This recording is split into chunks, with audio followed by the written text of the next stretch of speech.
Would you please now welcome the editor of Fortune magazine, Andy Serwer.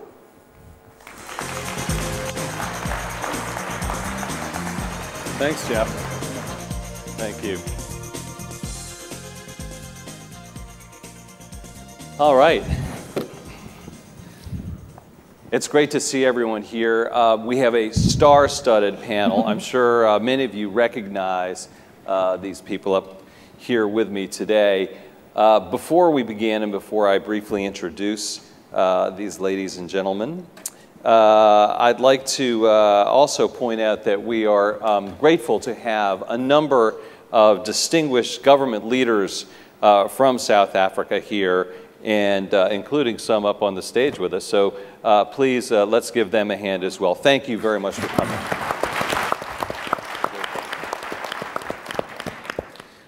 Our topic today is inclusive capitalism, and it's actually somewhat intriguing, at least to my mind. How much can capitalism really do for the developing world, and how much can it really do for our society? How much can we really rely upon capitalism? And the three individuals up here can speak to that as well as anyone on the planet. One thing I'd like to point out, unlike the previous several panels, we're going to have a little more time, and I'm going to open it up to have a Q&A after we get into the discussion. So please save up your questions. To my immediate right is Neville Isdell, the former chairman and CEO of Coca-Cola. Delighted you were here, Neville. Thank you. Who, by the way, did his university days here in Cape Town and has lived in Africa.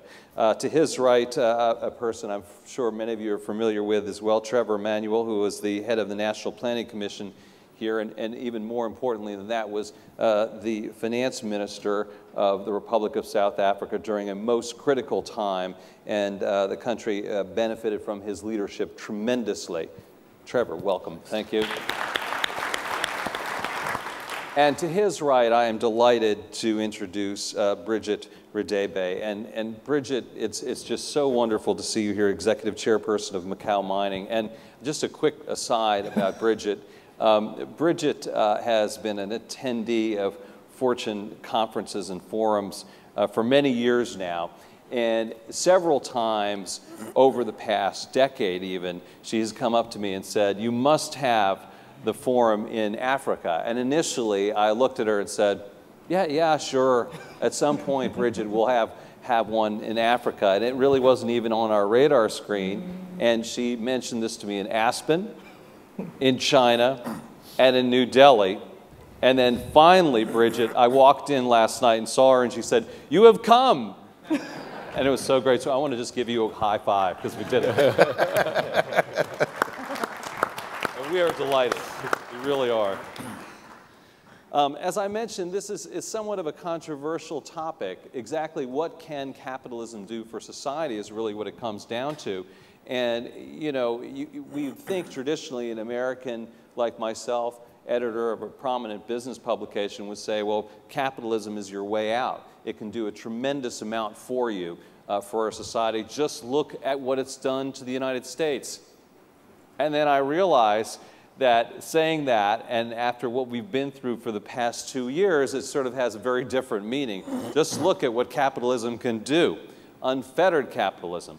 So obviously, it needs to be governed, it needs to be combined with oversight, and it needs to be combined with other endeavors as well. And I guess I'd like to start off maybe with Trevor and ask you, you know, what do you see as the role of capitalism in terms of the developing world and in terms of what's been occurring in your own nation? Andy, what I'm going to say is not necessarily popular, so let me win the hearts and minds of everybody present. There's been an agreement that the dinners this evening will be reorganized so that we should all watch the match between Ghana and the United States somewhere. Let's cut to the important stuff. Yeah. It's a very important issue. Now I'm popular, now I can take risks. Thank you for that. We discussed that, Trevor. Look, I think you started correctly. If you ask capitalism to do what it clearly can't, to deal with social objectives, you will set it up for failure and you will set society up for failure. You know, I'm reminded of the fact that 15 years before the Dutch came to this fine city, they came here to visit and they stayed. 15 years before that, they dealt with the tulip crisis. It was the first recorded bubble in the world. And part of what we've seen through the subprime bubble is that capitalism has been marked by bubbles, and every time there's been a bubble, it's left in its wake deep ravages of poverty. And so key writers over the years have recognized that to leave capitalism to its own devices without government regulating and supporting and dealing with public goods is actually asking for failure in the world. And so the key issues that we need to focus attention on are, what can capitalism do? What are the private goods that it supports? Efficiency that comes from that, innovation, and a range of other issues. And what should governments actually be doing? What are public goods? What deals with the ravages of poverty? And how do we resolve these contradictions? They're there. They're very important that we focus attention on. And I'm sure that the heads of state and government sitting in Toronto are dealing with these issues as well. But we need to understand that as Keynes had recognized, as Adam Smith indeed had recognized, and a number of other writers, it's fundamentally important that you not leave the human condition to animal spirits. Bridgette, let me ask you, do you consider yourself a capitalist? And is your form of capitalism or your viewpoint of economic development maybe different from what Trevor was describing, or is it similar to that? I don't know. I don't think I'm a capitalist, but because I find that whenever I sit in the boardroom, my views are very different. And they're different because I'm in the resources sector. And in my business, you find that the historic capitalist model has been explore, exploit, extract, export, leave ghost towns, hence a resource curse. That's why you find that the resource-abundant countries, it's ironic, have a unique resource curse. Conflict diamonds, whether it's Sierra Leone, Mali, Angola, or whether it is a problem with the apartheid regime in South Africa. And this is what we are having. And I think there's a need for capitalism to readjust. There's a need for capitalism to play a more compassionate capitalism role. A role that will divorce itself from neocolonialism, a role that will divorce itself from just making sure that the few benefit and the extraction of the ore is exported to the wealthy countries, and then in the end we just end up buying the finished product. Hence, that's why we in South Africa tried to come up with a different model. A model that will allow the rural communities to be part of the social equity. And in so doing, making sure that it's not people that are going to rely on the taxation money, but you have rural communities owning mines and rural communities owning trusts. And these are the trusts that invest in these mines, and by dividends paid in these trusts, create rural renewal projects. And at the same time, the investor can earn a lot of income, get return of investment for its shareholder, make sure that profit is king, but not at the expense of leaving a vulnerable, unstable, and unhappy community behind. With that message, though, Bridgette, can you attract multinational corporations to South Africa and the rest of Africa, or is that too off-putting? It's happening. The proof of the pudding is in its eating. In South Africa, we have companies. Just to make an example, there are 22 producers in the Eastern Limb. And these are major producers, the Anglo-Americans, BHP Billitons, major producers that produce all over the world. They're in Colombia, they're in Africa, they're in Asia, they're all over. And the producers have formed a partnership with the rural communities. And I remember one day I took one of your Fortune colleagues, is no more with you, and the World Bank over that region on a helicopter. And I showed them, this is the mine that belongs to Anglo. These are the 6 or 8 communities that are partners. This is the mine that's called Anglo-American Platinum. The rural communities here own 9% equity. And this mine is owned by this company and that company.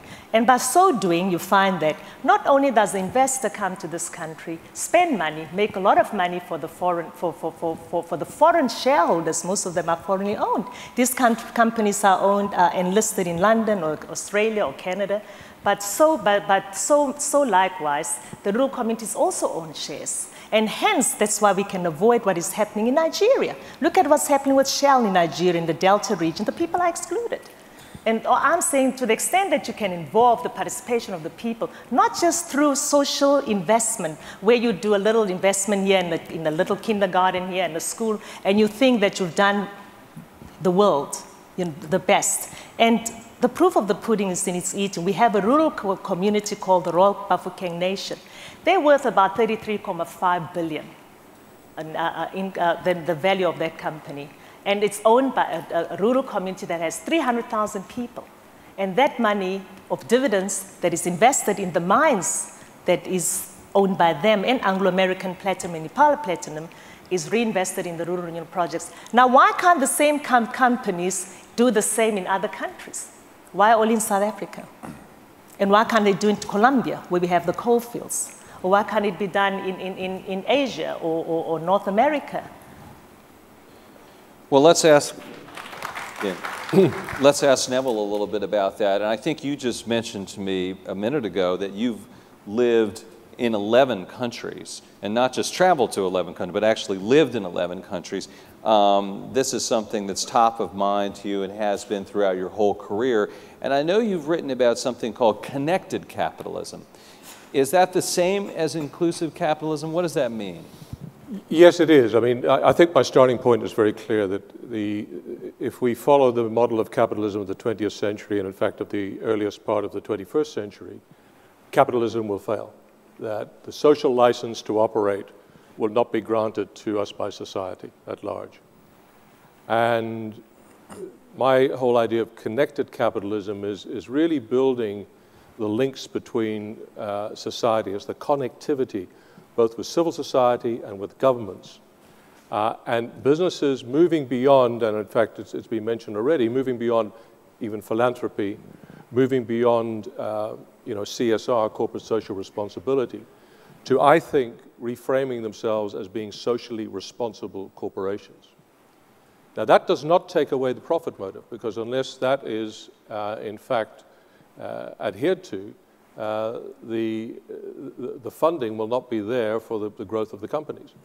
And it is not getting involved in areas which are not directly involved to the business. So if you're involved in mining, we just talked about mining, restitution of the mining areas where you are. If you're involved in producing what I used to be involved in with Coca-Cola, soft drinks, you better worry about water.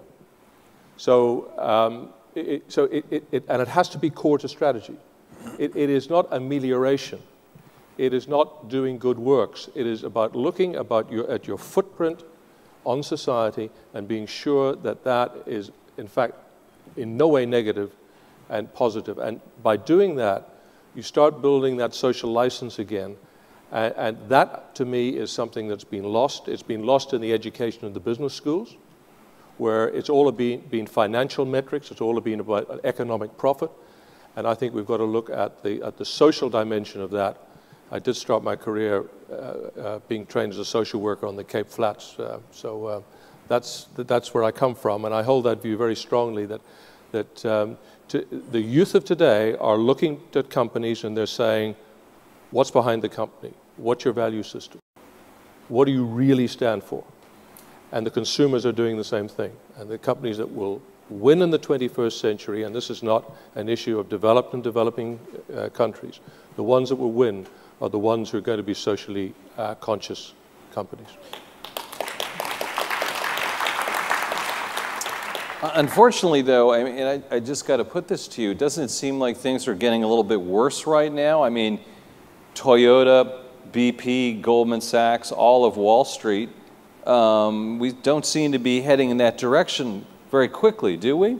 I'd remind you I'm on the board of General Motors as well. So. Oh, well, okay, let's bring them in as well. What's going on here with that? But I think this is the moment where this debate needs to be had. That's why I'm talking about connected capitalism, because we've seen the failures. So, you know, we can look at it, we can put in the regulation after the event. The real issue is, what new model do we move to be sure that we're creating a model that is beneficial, not just locking the stable doors after the horse has bolted. Trevor, let me ask you, you wrote a piece, and the headline, I think, was "Let Fairness Triumph Over Corporate Profit" a year ago, and you said, "Can Ulysses bind himself again to the deck, having succumbed for so long to the siren's allure?" Let me commend you on your poetic license there, first of all. I'm envious, that's all. Talk about your experience with regard to bringing big business to South Africa. How has that gone? You know, it's quite difficult, because I think that what all the literature indicates, as I pointed out earlier, is that you actually need government, and you need to find what that role for government is, as a regulator, as a facilitator, and as a provider also of public goods and services. Now, around the world, there are places where governments stay out of the way. They don't even tax. And this sets us all up for the kind of risk that Neville drew attention to, where it's kind of Wild West stuff. Now, if governments don't tax and they don't appropriate that money and provide public goods and services, then nothing happens. People extract, they drill a hole, extract, and leave. And so part of the problem is that in countries that are well governed, there seems to be a bit of resistance from time to time. Not uniformly, because the examples that Bridgette referred to are in fact examples of companies that understand that the long-term future requires operating in an environment that they understand, where the rules are clear and women caprice of some government ministers removed. And that becomes fundamentally important.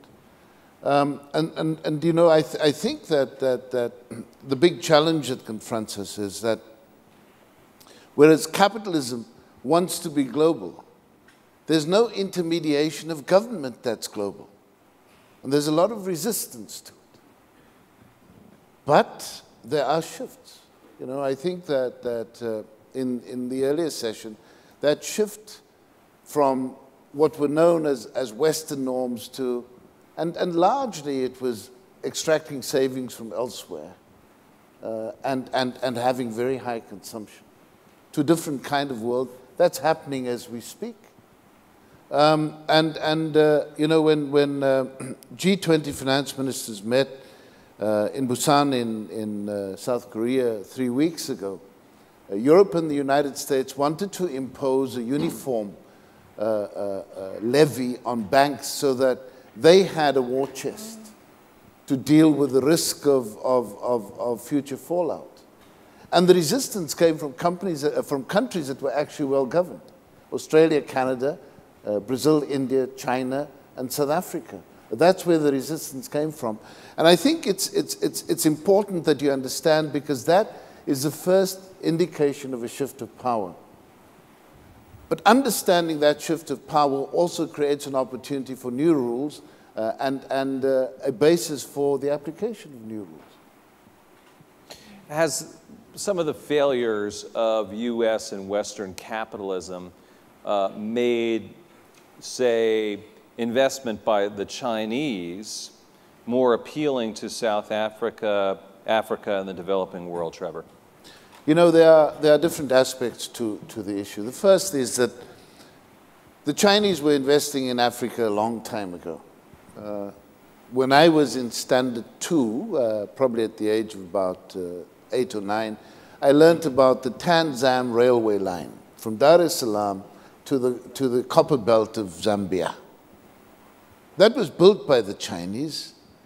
And you know, as Hu Jintao said, we developed along with Africa as we could afford to, but we didn't ever colonize a piece of Africa as ours. So there's a depth of relationship that actually predates part of what we're living through at the moment. And so those relationships are fundamentally important. Also, where there have been gaps and omissions, the Chinese were ready to innovate. If it was then necessary to have a fund that is rotating and built largely on barter so that development can go in, we've seen this in Angola, that development has gone in. Where countries have faced challenges, and I think of Ghana and a hydro project on the Volta River, they've been battling for more than 40 years to raise finance to get that hydroelectric scheme in, and that is an important catalyst for development in the west of Ghana. The Chinese were there when the World Bank and large investors from elsewhere weren't there. So I think it's important to understand that, drawn from their own experience, the Chinese appraisal of risk is likely to be quite different. It's also likely to be longer term, because I happen to be of the view that the drive to perform for shareholders by the next quarter tends to introduce in business a short-termism that removes that kind of long-term risk appraisal, which has created the boom and bust that we've lived through. Right, and just to follow up then, the Chinese don't seem to have those same pressures, which makes them able to fulfill these projects? You know, every aspect of the way in which China builds its businesses, the way in which it draws its influences from a variety of sources. You know, Wen Jiabao was interviewed by CNN and said, they asked him what he's reading, and he said, I'm reading Adam Smith's Wealth of Nations for the second time. What he's saying is truth from facts. It's deeply ingrained in the transfer of information from Confucius through. And this is how they'll approach it. You know, what works, what doesn't work, and they'll say, well, 100 years is too short. And I think it's important to understand how we then engage in those kinds of partnerships. Bridgette, I know that, you know, knowing a little bit about your work, there are many different pieces of your mandate, women's issues, issues of the community itself, the towns, the villages, and also the environment. Can you talk a little bit about the importance of maintaining, sustaining, and even building a legitimate environmental framework with mining, and how those discussions go with companies and with indeed countries when you go around the globe? It can be a challenge, because if you operate in a country where, once more again, Trevor, the legislation is not there and it's not intact, you find that it's more normally left to investors, you know, to take the route of what and do whatever they think is right. But in countries where the legislation is uniquely, demanding, it makes it very easy. We don't have a problem in South Africa to the extent that we have to comply to environmental issues. You dare not take out a tree for the purpose of mining without replanting it somewhere else. So we have environmental experts, and we've got all kinds of expertise around us to make sure that whatever is going to be extracted or removed from that area in terms of trees or any environmental unique, anything that has to do with heritage sites or anything like that is restored and looked after. And hence, you have to have an environmental rehabilitation budget so that even after the mine has been built, you rehabilitate. While you mine and there's been a farmer farming, make sure that you support the farmer with some income so that the farmer can still farm. So we don't have that problem. But of course, there are challenges in other countries where, especially from what I was talking about, the laws are not clearly defined. And then there's a little bit of abuse. And it comes back to what I'm saying. The major producers are the producers that are from the first world countries. They are foreign investors in countries where they're listed in stock exchanges. And I don't see why if they can perform the rules of the games that are required in a particular country, they then become lax and irresponsible in an environment where the laws are not so unique and so demanding. And it's an appeal. It's the time that we have to really talk about compassionate capitalism. Oh yes, it is important to have a return of investment, and it's important to have profit. But what is the purpose of destroying the economy and environment where you are supposed to be earning profits from and leaving a barren and hostile environment behind? And I think after the credit crunch, it's time for us as people we have to really focus in terms of what are the needs. What does this world really need? Does the world need people that are going to perpetuate profit at all times without leaving an environment behind that's going to be sustainable, even after that mine has been drilled and that hole has extracted a lot of wealth for others? Neville, switching back to you, Coca-Cola has been in Africa for many, many decades, and in fact has been known as the largest private employer in the continent, the entire Coca-Cola system, that is. The success of Coca-Cola, is that merely because you have a product with a low price point, or is there more to it than that? How has the organization been able to sustain itself and grow here in the developing world?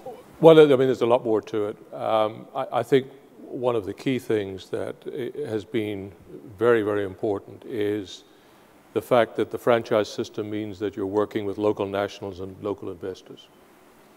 And I have a particular hobby horse about that issue. And this is not just relevant, obviously, to Africa. But the involvement of local people in terms of developing the business is, I think, fundamentally important. And if you apply that, I mean, I've said this at the UN, the failure of development efforts, the failure of businesses, even if you go back to the Tanzam Railroad, because I was selling Coke to the Chinese by the truckload in Zambia. It's all tied together here, I say, right? So it all connects. Right. But they left nothing behind at all. And in fact, they did alienate people because they only brought in Chinese labor. They left absolutely, there was a railroad, but that was it. Is that we keep coming in and saying, we're going to do this for you. What we're actually doing is we're doing it to you. And the franchise system means you're doing it with you. And I work with NGOs. I'm on five different NGO boards, including the World Wildlife Fund. And as I look at failed efforts, I look at successful efforts, it's where they've gone down with grassroots, with community involvement, understanding their perceptions, their reality, marrying that with the skills and expertise that you get successful projects. That's how you also get successful businesses. That's how you also get my sort of view of the new capitalism that's needed to move Africa ahead.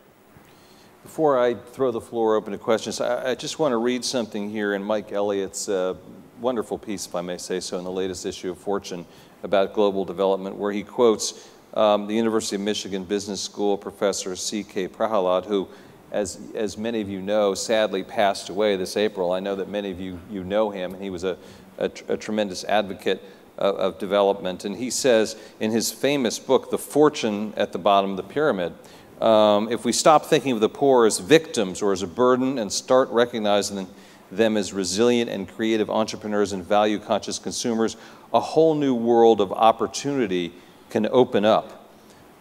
Trevor, has this vision of his ever come to pass, or will it come to pass? Is it possible? It is. I mean, the source of inspiration was largely some of the innovations in India, where families couldn't buy a large tube of toothpaste. It's just too expensive. But if you cut it down to size, the distribution systems actually changed. And I think that you know, the big idea is, of course, that markets are very good in innovating and in allocative efficiencies. They tend to swing in the other direction. They can produce the need for snake oil and then produce the snake oil and the distribution networks for snake oil. I mean, that's where you need to sort of cut it out. But I think that involving more people in distribution, in manufacture, in competitive enterprise is what you're seeing drive a number of parts of the world, including China and India. It's that force, it's the energy that we must actually allow to flourish. Not unfettered, not unharnessed, but it's understanding how these worlds work together so that you don't get excess in one direction or the other. And I think it's understanding the needs of consumers in those countries, and then being able to create products rather than forcing products down upon them, which is something I think he was keen on. I'd like to throw the floor open to questions. I mean, I know we have some mics around, and so if anyone out there has anything they would like to ask the panelists, I can see someone right here. If we could get a mic to this person, and I think it's coming. Someday someone's going to make a fortune about how to deliver mics quickly in this type of environment. But right now we're on manual. Anyway, sir. Yes, thank you, Andy. Professor Ken Morgan from the University of Western Australia. We had a panel at the APEC leaders meeting this November, and I posed a question to them there, is that what book influenced the individuals on that panel for dealing with the future, particularly with the global financial crisis? And listening here today, I've heard issues of Wu Jintao, reading Adam Pratt, reading. So when we look at inclusive capitalism, leading up to today and looking forward to tomorrow, could the panelists give us an idea of what books have been very influential in their readings up till now, and what books they might be reading today, so that here the audience can think of what they can extract in knowledge that maybe you have been able to be inspired by certain authors or books? Anyone want to start? Yeah, I'm writing a book at the moment, actually, on just that subject. Because I think it's still at a germinal stage. My inputs are actually, I mean, you'll go back to your education, go back to Adam, I'll go back to Adam Smith. But I, in fact, use the likes of Fortune, the likes of Time, the likes of, I'll mention a competitor, if I may, The Economist, because I find that the variety of input that you get from, in terms of the New York Times, Wall Street Journal, the like, all of the experts weighing in with different articles, which are different polemics, looking at things different ways, actually gives me such a much better feed than individual books, which tend to be 15 to 20 pages of ideas blown up into 300. And I get it from a different milieu, basically, from the weekly magazine. So you were pleased to know that. Appreciate that. Guys? Look, I couldn't find a single book. The most recent I read that kind of jolted me was The Big Short by Michael Lewis. And the kind of response it generated in me was, how did all of this happen? This is not history, this is on our watch. How did all of this happen? How did we allow for so many people to become impoverished so quickly? So there'd be moments like that, but I think I'd have a lot of difficulty to produce a single book that, provided a continuous moment. I read a lot of magazines and I read a lot of everything. But like Trevor's saying, I'm more inspired by books that talks about compassionate capitalism. That also, books that would focus on how things can be done differently in a way that will create a better individual, a better capitalist in the future.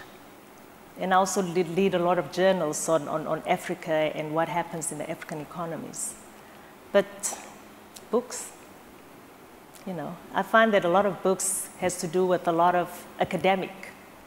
I tend to interact with a lot of people that will tell me how things should be done. I'm a reader, but I'm a bit skeptical. Can I correct one of the things I said? I think that Amartya Sen's development as freedom is also profoundly important for our time. Sorry. If you want to read a horror story, read Hank Paulson's book. Right. One thing, and then I really enjoyed reading The Girl with the Dragon Tattoo, like I'm sure many of you had. Inspired me as a journalist to keep pushing, digging, and get the story. So go ahead, for whatever that matters. Yes, sir. Quick supplementary here. Okay, so maybe not reading the physical side.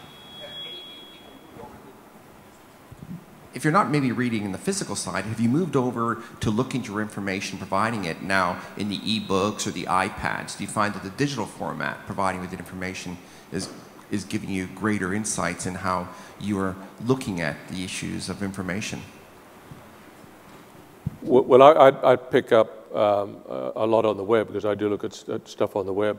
The others, I mean, I've got a Kindle, but that's just a delivery mechanism, which means I can carry it around easily. But yes, I mean, unfortunately, I spend maybe a little bit too much time sitting, not exercising in front of a computer. Right. Maybe we should move on to another question. I think we have one up here. Is that correct? Yeah. And thanks for the opportunity to ask a question.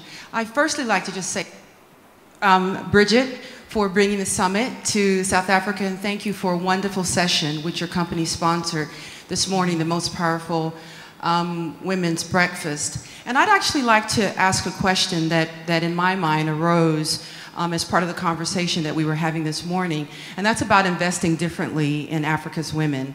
I am a former attorney and Wall Street banker who had the good sense to relocate to Africa over 10 years ago. And over the years, I've been responsible for raising hundreds of millions of US dollars in direct foreign investment in Africa. And this morning, we began to talk about inclusive capitalism. And I'd also like to add that I'm a proud member of New Faces and New Voices. And part of what we're about is increasing access to financial services. But when we look at how businesses generally allocate resources to exploring a new market, if I think that a new market is lucrative, then I allocate the best minds in my business to exploring that market. But when it comes to exploring this market, we don't really seem to be doing that. And so my question is this a market failure, or is it about mindset, and what are your experiences in this area, and how can we begin to be more creative, be more innovative in terms of how we challenge the paradigm so that we can really talk about sustainable investment going forward? Because over half the market in the next decade, whether you're selling Coca-Cola or whether you're selling diamonds, looks like me. So how are we going to do that? We're looking at all that because we export a lot of minerals and we don't beneficiate. And beneficiation, of course, is one of the things that will at least increase small and medium enterprises and also assist with us being able to export unique products that are manufactured in South Africa from these very minerals that come from the ore that we produce. And fortunately, as I indicated earlier, the legislation also puts us under that obligation to beneficiate. And on the one side, we also try and develop markets in areas where there were never markets, in the rural areas, through procurement.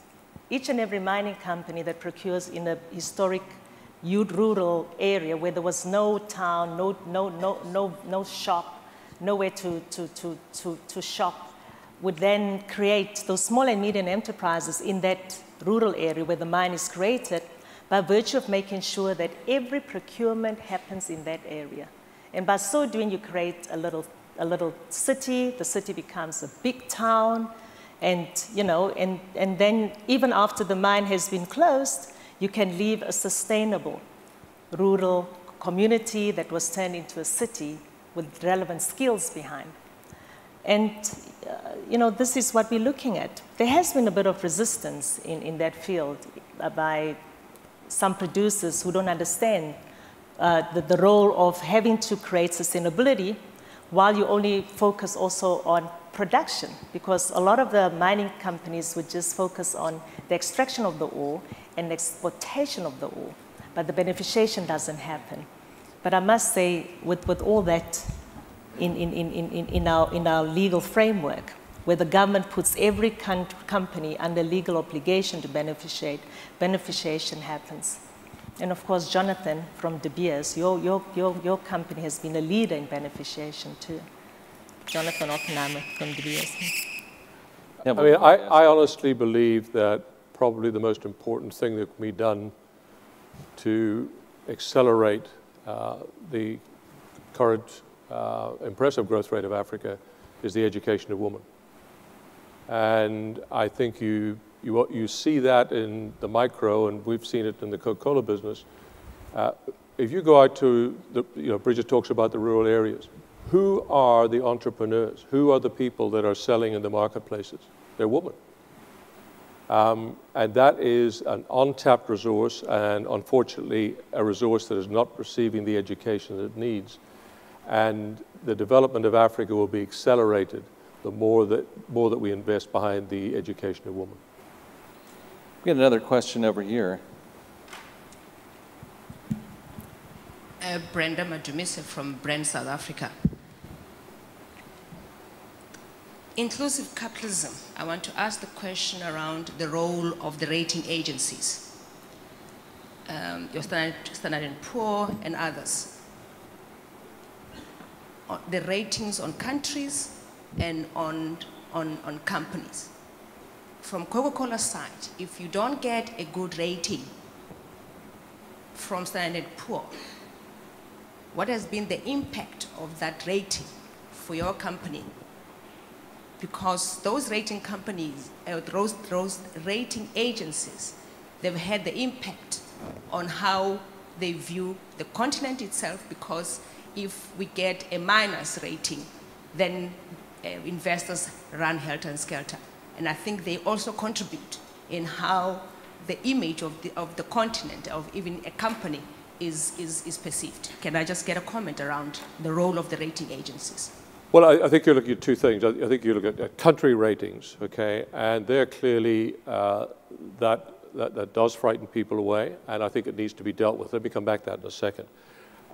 But as far as, I started in the business in Africa 43 years ago.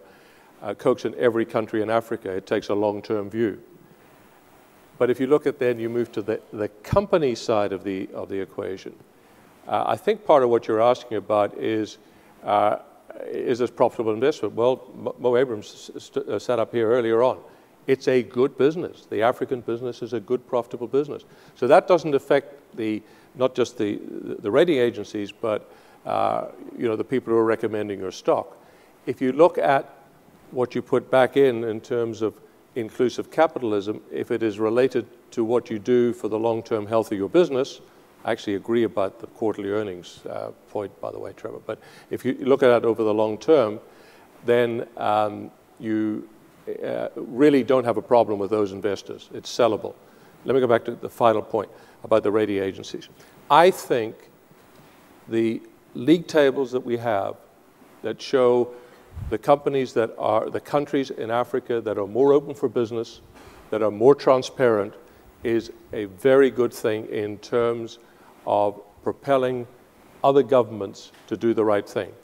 One of the NGOs I'm involved in is an organization called Investment Climate for Africa. It works on the micro with governments that want to reform, land reform, registration of businesses, and the like. It funds jointly with governments, etc., in order to be able to ensure that the things that people complain about in terms of trying to start up a business are being addressed.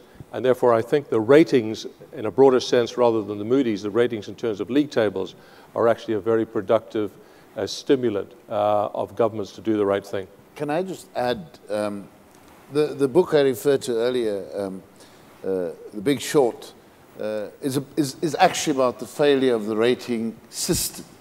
The same companies you referred to failed, which is why you had the subprime crisis. But I was finance minister in this country when we got our first ratings, and I probably had more stand-up rows with rating agencies and committees than any other individual has had, because they have their own paradigm. And for us as Africans, seeking a rating so that we could get into capital markets was a problem for them. And this has been difficult, and I think those difficulties continue. It's an imperfect system. And part of what finance ministers are trying to do is to get somebody to rate the raters. Who guards the guardians is, I think, the question that has to be answered. Yeah. I think we have time for one more question. I know we kind of have a light show going on here, which is good and bad. But anyway, one more over here. Is that true? Yeah, so, thank you. Yeah. I just want to make a point. Frankly, we have a big elephant in the room, and somehow we don't think we are not really talking frankly about it. I think the problem of capitalism today, and this is not an African problem, this is a capitalist system has to save itself, is a lack of governance again in the private sector. And that is a serious issue. And just look at the financial crisis which occurred a couple of years ago. What was the fiduciary duty of the boards of Citibank, RBS, UBS, etc., etc., etc.? All those board members raised their hands afterwards and said, oh, too complex instruments, we did not understand it. Why didn't you raise your hand and say, I don't understand, how can I approve this? None of those guys were tried or even fined or anything. There is a total lack of corporate governance and transparency in our system. Look at what happened when the AIG failed.